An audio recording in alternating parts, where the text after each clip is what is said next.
bum, bing, bum, bing, bing, bum, bum, bum, bing, bum, bing, bing, bum, bum, bum, bing, bum, bing, bing, bum, bing, bing, bum, bing, bing, bum, bum, bum, bing, bing,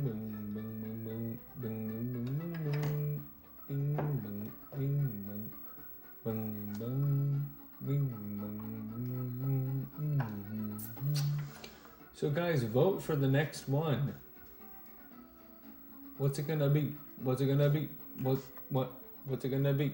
What is it gonna be? What is it gonna be?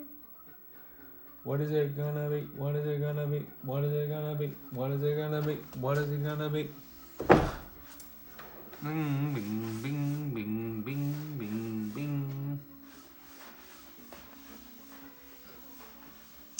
Bing, bing, bing, bing, bing, bing, bing.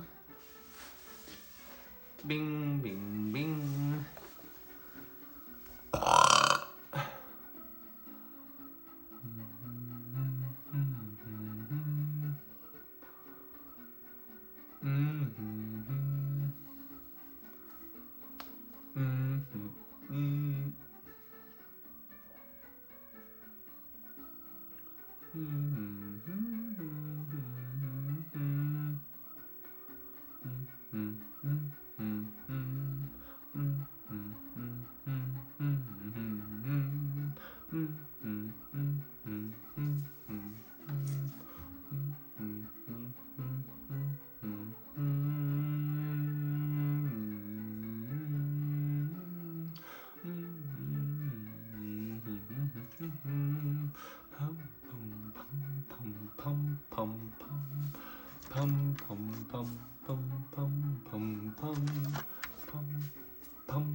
Let's see. 1, 2, 3, 4, 5, 6, 7, 8, 9. Oh, something completely different. Okay, let's read the rest of this book.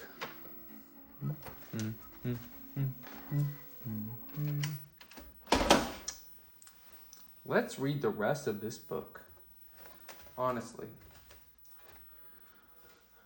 Oh, yes. Thank you. Thank you. Thank you. Thank you. Thank you. Thank you. No problem. Thank you. Thank you. Thank you. I'm done with this book. Let's read the rest of it. No problem.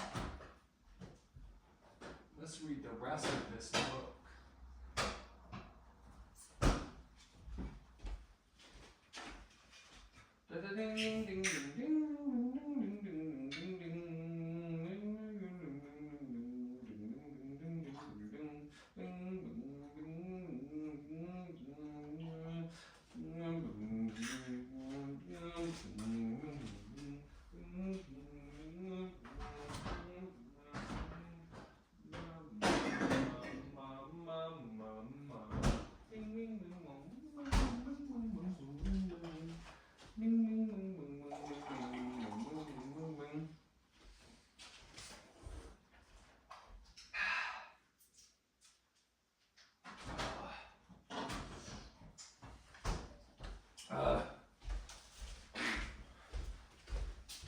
No problem. Check this shit out.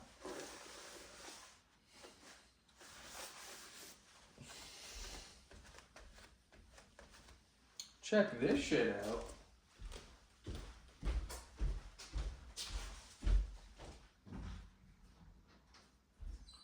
Check this shit out.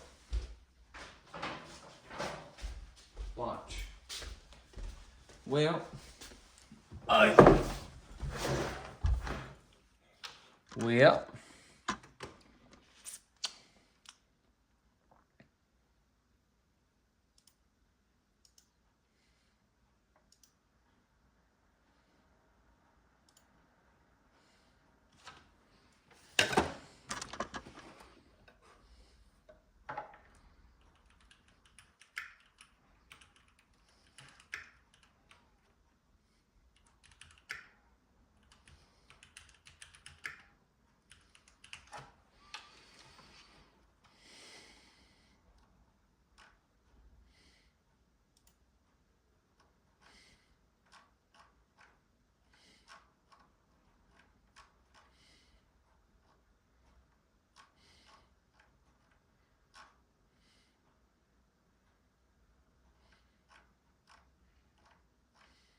Okay.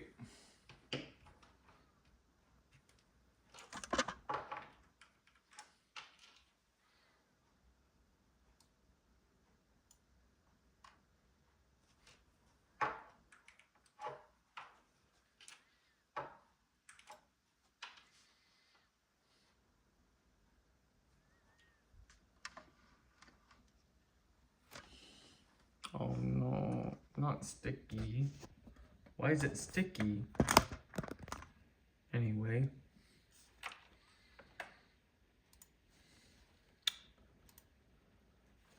Okay. Sought out to join an army. Interview with Captain White. His views, the camps, trades his uncle, his mule. A cantina in the Laridito. A Menonite, a companion killed. He was lying naked under the trees with his rags spread across the limbs above him, when another rider going down the river reined up and stopped. He turned his head. Through the willows he could see the legs of the horse. He rolled over on his stomach. The man down and, stood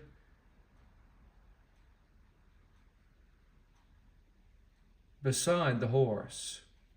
He reached and got his twin-handled knife. "Howdy there," said the rider. He didn't answer. He moved to the side to see better through the branches. "Howdy there. Where you at?" "What do you want?" "I wanted to talk to you." "What about?" "Hellfire." "Come on out. I'm white and Christian." The kid was reaching up through the willows trying to get his breeches. The belt was hanging down and he tugged at it, but the breeches were hung on a limb. "God damn," said the man. "You went up the tree, are you?" "Why don't you leave me the hell alone? I just wanted to talk to you. Didn't intend to get you all riled up." "You done got me riled.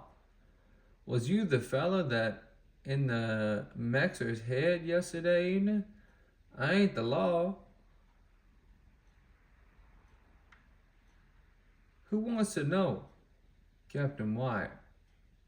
He wants to sign that fella up to join the army." "The army?" "Yes, sir." "What army?" "Company under Captain White. We going up to whip up on the Mexicans. The war's over." "He says it ain't over. Where you at?" He rose and hauled the breeches down from where he'd hung them and pulled them on.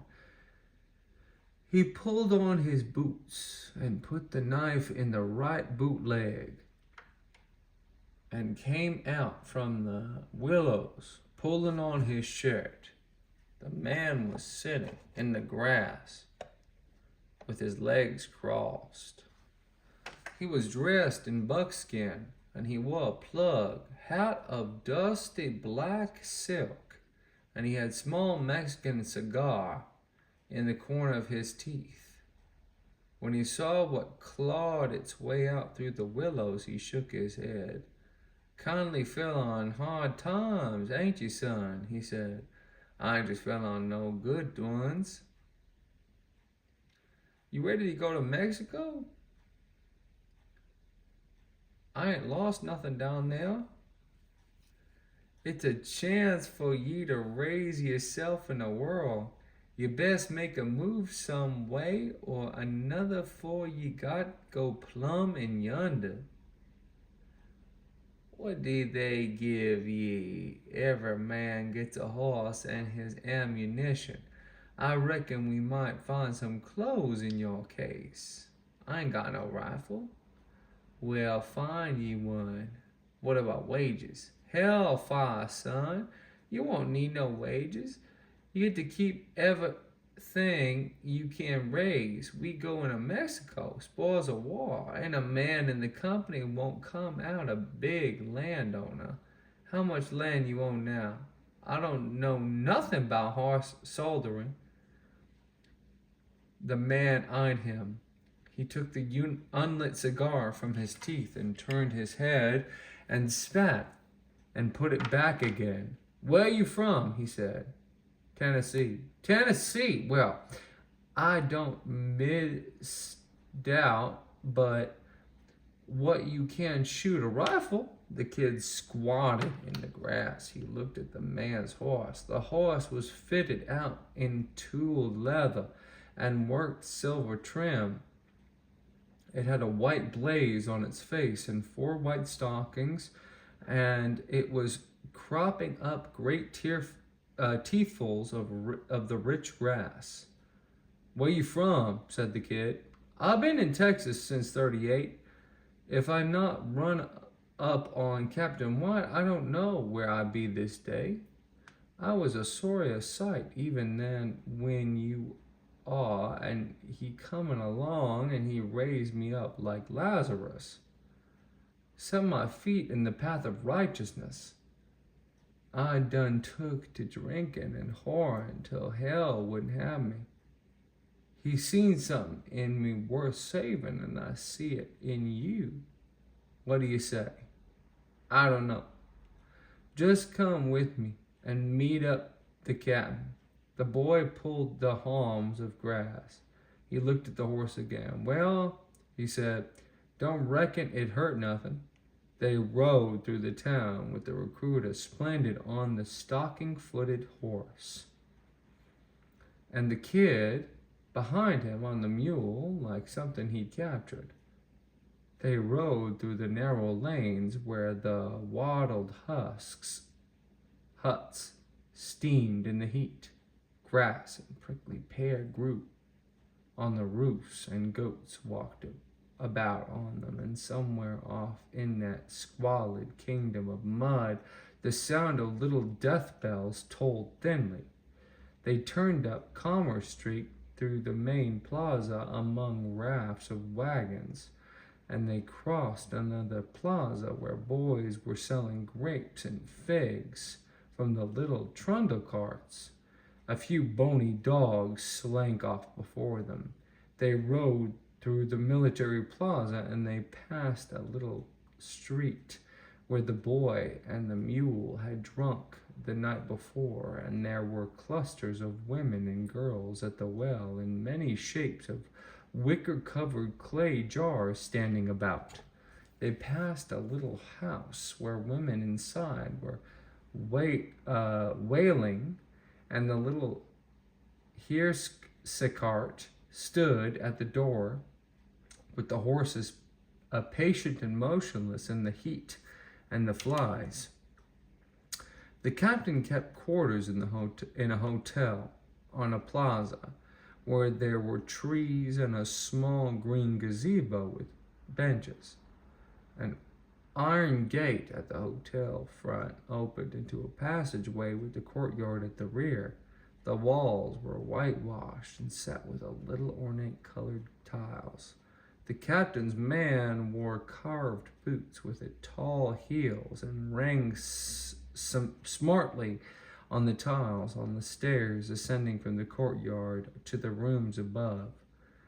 In the courtyard there were green plants growing, and they were freshly watered and steaming. The captain's man rode down the long balcony and rapped sharply at the door at the end. A voice said for them to come in. He sat at a wicker work desk writing letters to the captain. They stood attending, the captain's man and the black hat in his hands. The captain wrote on, nor did he look up. Outside, the kid could hear a woman speaking in Spanish. Other than that, there was just the scratching of the captain's pen. When he had done, he laid down the pen and looked up.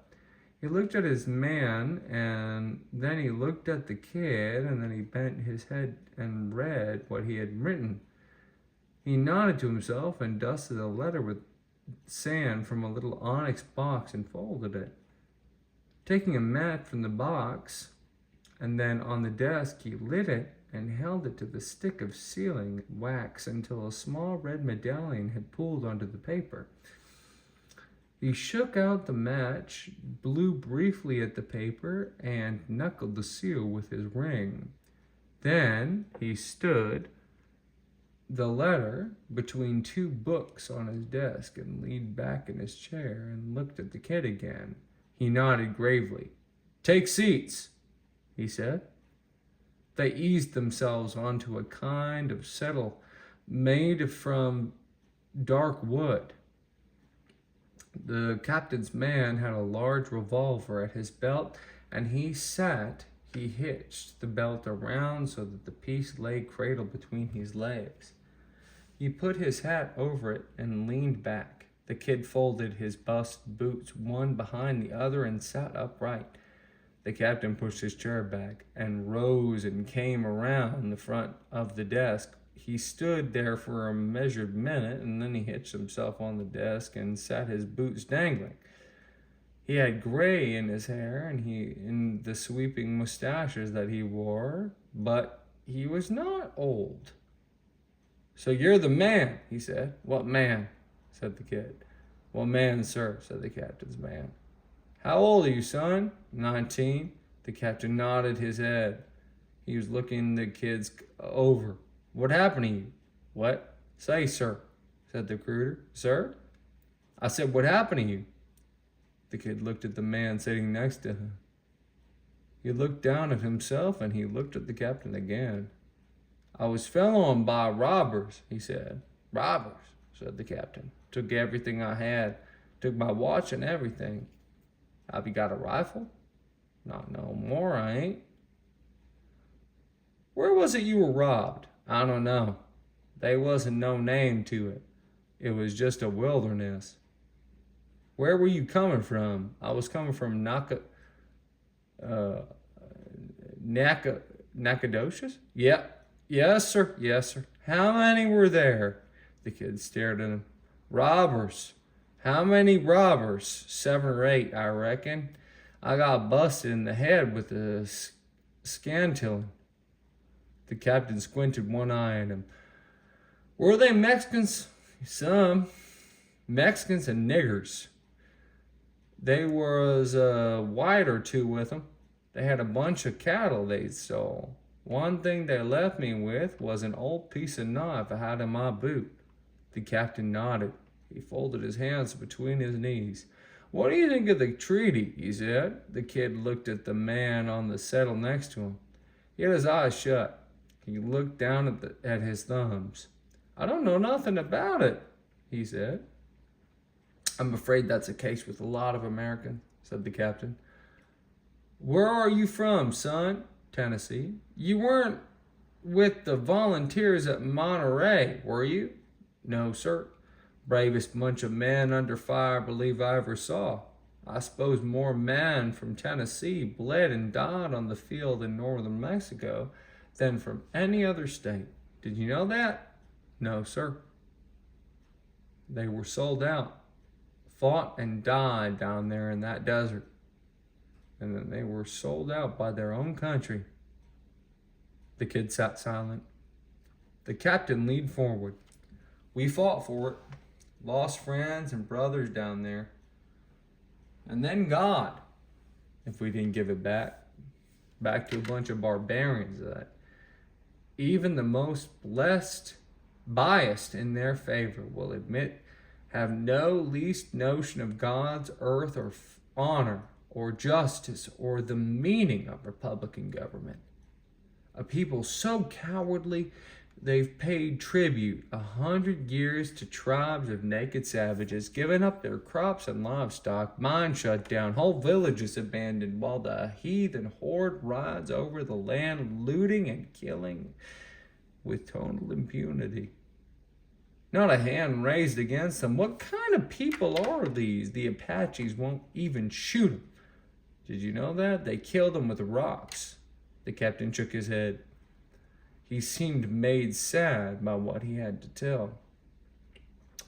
"Did you know that when Colonel Donovan took Chihuahua City, he inflicted over 1,000 casualties on the enemy and lost only one man and him and all but suicide? With an army of unpaid irregulars that called him Bill, were half naked, and had walked to the battlefield from Missouri? No, sir.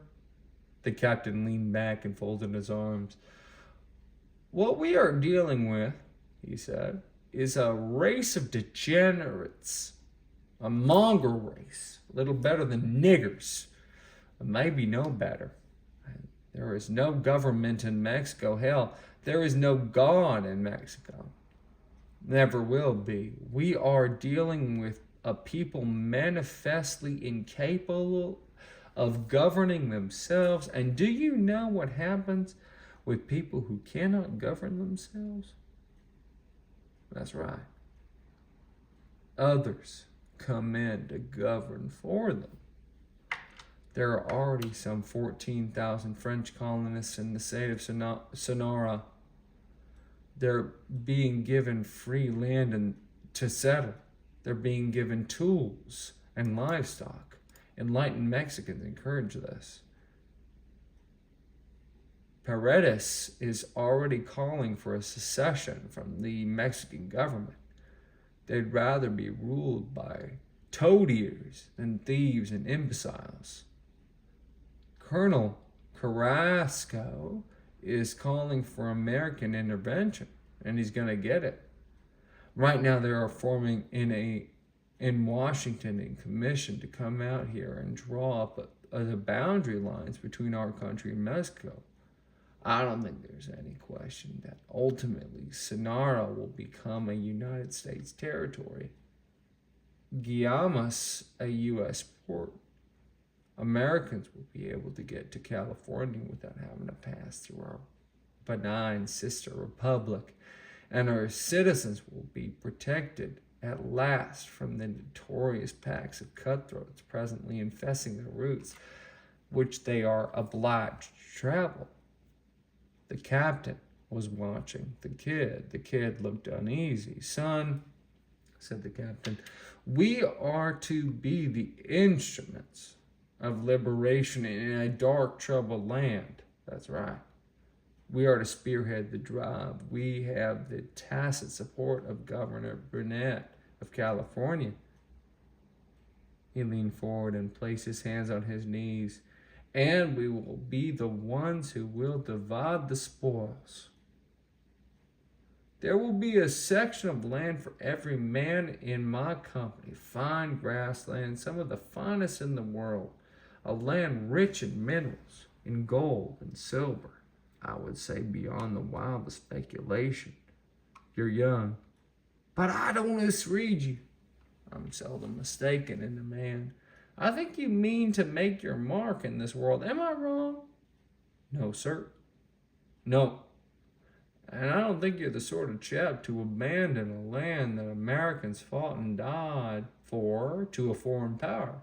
And mark my word, unless Americans act, people like you and me who take their country seriously while those mollycoddles in Washington sit on their hindsides, unless we act, Mexico, and I mean the whole country, will one day fly a European flag, Monroe Doctrine or no.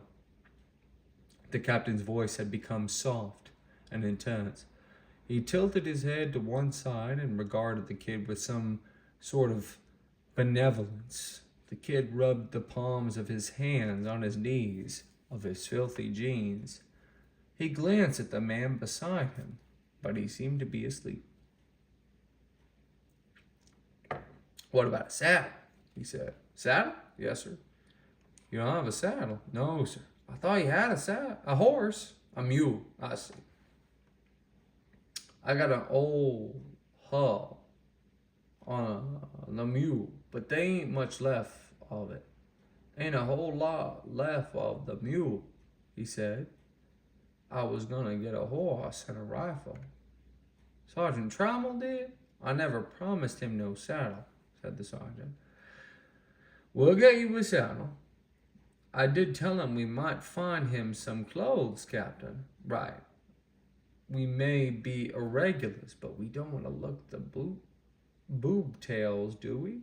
Bobtails, do we? No, sir. We ain't got no more broke horses, neither, said the sergeant. Well, break one. That old boy that was so good about breaking them is out of commission. I know that. Get somebody else. Yes, sir. Maybe this man can break horses.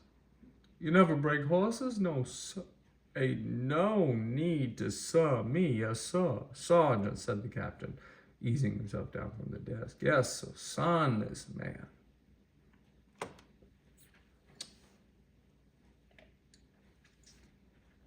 The camp was upriver at the edge of the town. A tent packed up from old wagon canvas, a few wickiups made of brush, and beyond them a corral in the form of a figure eight, likewise made from brush, where a few small painted ponies stood sulking in the sun. Corporal, called the sergeant. He ain't here. He dismounted and strode towards the tent and threw back the fly. The kid sat on the mule. 3 men were lying in the shade of the tree, and they studied him. Howdy, said one. Howdy, you new man? I reckon. Captain say, when we leavin' this paso? He never said. The sergeant came from the tent. Where's he at? He said. Gone to town. Gone to town, said the sergeant. Come here. The man rose from the ground and ambled over to the tent and stood with his hands resting in the small of his back. This here man ain't got no outfit, said the sergeant. The man nodded. The captain gave him a shirt and some money to get his boots mended. We need to get him something he can ride, and we need to get him a saddle. A saddle! Ought to be able to sell that mule for enough to get him one of some kind. The man looked at the mule and turned back and squinted at the sergeant. He spat and leaned. That there mule won't bring $10. What it brings, it brings. They done killed another beef. I don't want to hear about it. I can't do nothing with them. I ain't telling the captain. He'll roll his eyes around till they come unscrewed and fall out the ground. The man spat again. Well, that's the God's truth anyway. See to this man now. I got to get.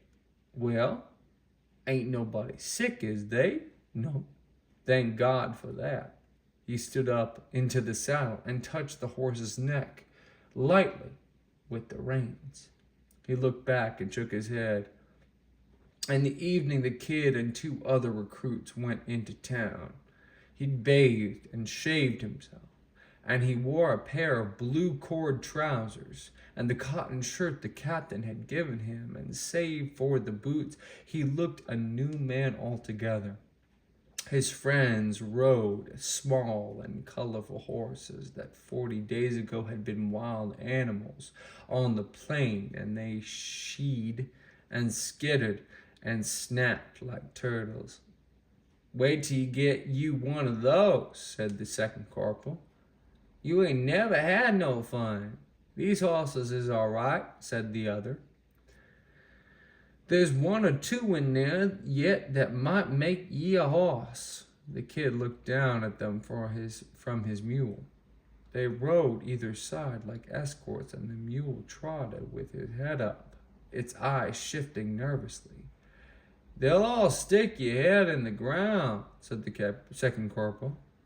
They rode a second plaza thronged with wagons and stock, with immigrants and Texans and Mexicans, and with slaves and Lipan Indians, and deputations of Karankawas, tall and austere, their faces dyed blue and their heads locked about the shafts of their 6-foot spears, all but naked savages who, with their painted skins and their whispered taste for human flesh, seemed outrageous presences even in that fabled company. The recruits rode with their animal close reined, and they turned up past the courthouse and along the high walls of the castle, with the broken glass embedded in the topmost course. In the main plaza, a band had assembled and were tuning their instruments. The riders turned down the Salinas Street past small gaming houses and coffee stands, and there were in this street a number of Mexican in little stalls of shop and mud. The second corporal was from Texas and spoke a little Spanish, and he meant to trade the mule. The other boy was from Missouri. They were in good spirits, scrubbed and combed, clean shirts and all, each foreseeing a night of drink, perhaps of love.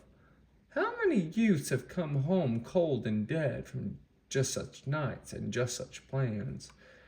They traded the mule, accounted as if it was for a Texas stock saddle, bare tree with rawhide cover, not new but sound, for a bridle and a bit that was new, for a woven wool blanket from Saltino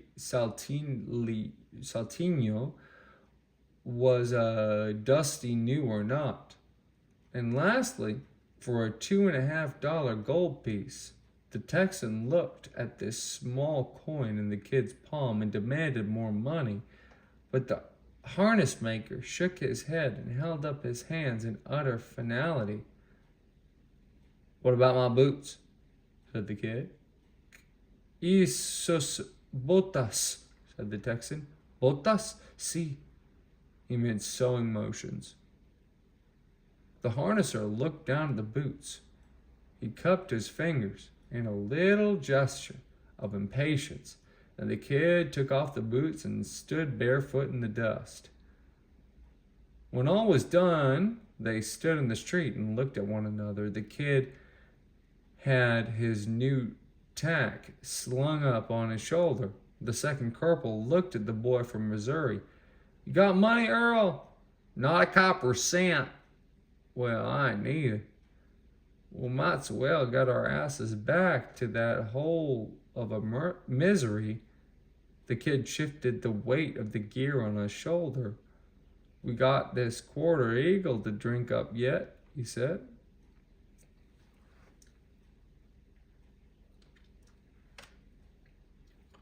Already it is twilight down in the Laredito. Bats fly forth from their roostings in courthouse and tower and circle the quarter. The air is full of the smell of burning charcoal. Children and dogs squat by the mud stoops, and gamercocks flap and settle the branches of the fruit trees. They go afoot, these comrades, down the bare and adobe wall. Band music carries dimly from the square. They pass a water cart in the street, and they pass a hole in the wall where the light of a small forge fire and an old man beats out of shapes of metal. They pass a doorway, a young girl whose beauty becomes the flowers about. They arrive at last before a wooden door. It is hinged into a large door or gate, and almost step over the foot-high sill where the 1,000 boots have scuffed away the wood, where fools in their hundreds have tripped or fallen or tottered drunkenly into the streets. They pass along a ramada in a courtyard by an old grape harbor, where small fowl nod in the dusk among the gnarled and barren vines, and they enter a cantina where lamps are lit, and they cross, stooping under a low beam to a bar, and belly up 1, 2, 3. There is an old disordered Mennonite in this place, and he turns to study them. A thin man in a leather waistcoat, A black and straight brim hat sat square on his head, a thin rim of whiskers. The recruits order glasses of whiskey and drink them down and order more. There are Monte games at tables by the wall, and there are whores at another table who look the recruits over. The recruits stand sideways along the bar with their thumbs in their belts and watch the room. They talk among themselves of the expedition in loud voices, and the old Mennonite shakes a rueful head and sips his drink and mutters. They'll stop you at the river, he says. The second corporal looks past his comrades. Are you talking to me? At the river, be told. They'll jail you to a man. Who will? The United States Army. General Worth. The hell they will. Pray that they will. He looks at his comrades. He leans towards the Mennonite. What does that mean, old man? Did you cross the river with yon filibuster armed, yell, not cross it back? Don't aim to cross it back. We going to Sonora. What's it to you, old man? The Mennonite watches the enshadowed dark before them as it is reflected to him in the mirror over the bar. He turns to them. His eyes are wet. He speaks slowly. The wrath of God lies sleeping. It was hid 1,000,000 years before men were, and only men have power to wake it.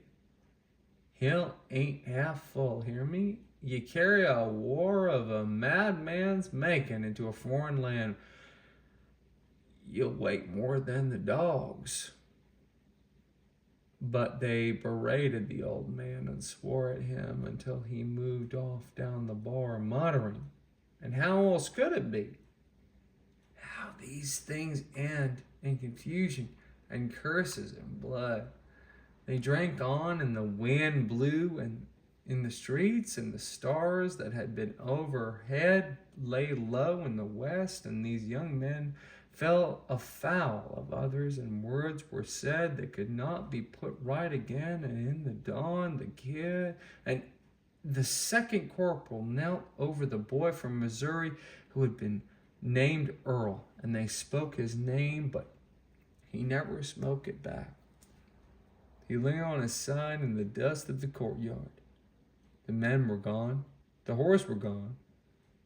An old man swept the clay floor within the cantina.